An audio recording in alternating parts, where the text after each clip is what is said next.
when I was here, how many years ago, 35 years ago, we didn't sound that good. And I was in the quartet, and you know, one of the reasons is we couldn't have our handheld mics. We had to have them on a stand. That was more spiritual in those days. We weren't going to go the way of the world and have those stands and those little color things on. That was in the good old days back there. So you've come a long way. President Scudder, thank you for the privilege that you've given me to share this distinguished student body. And I've known your president for many, many years. He used to invite me to his church up in Ohio to share a mission report from Alaska, and loved us and supported us, and thank God we're still up there doing work for Jesus, and I appreciate your heart. And Dr. Gorduke, I was laughing with him a little earlier. We go back a long way too, when he was single and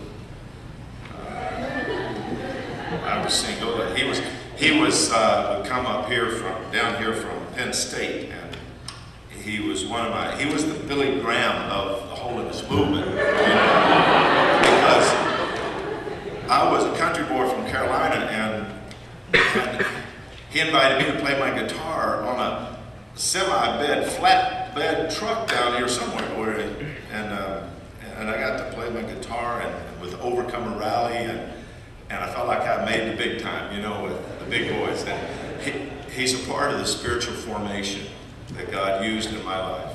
Not just then, but up in Alaska many, many times. Let me tell you one story about him. He was working with us in ministry and came to Alaska, and I had a student ministry called Campus Christian Fellowship at the University of Alaska. I was reaching out to young people, and there was a professor there that was not at all Christian and was doing a world religions class and invited someone from our ministry to represent Christianity.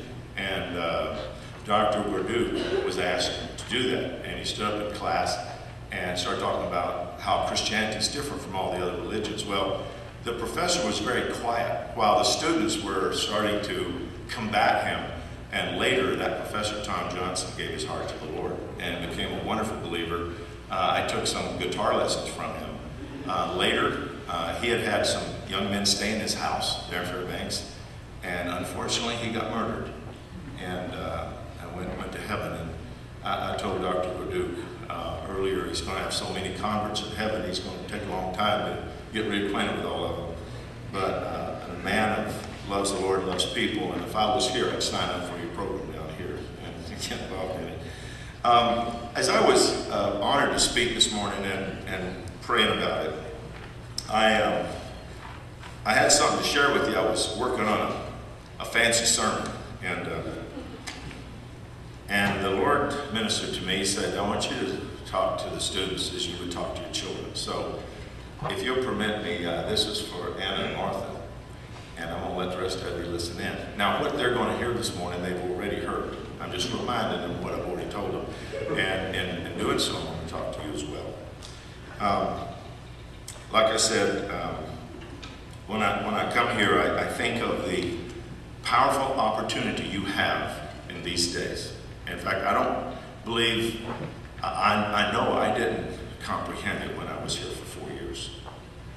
Actually 5, because I went through Aldersgate later. But I didn't comprehend how God was bringing spiritual formation in my life that was going to help me in the many years ahead. And these are wonderful days. You don't need to rush out of here. You need to make sure that you get what God has for you before you leave these halls, because it's going to be very useful to you in the future.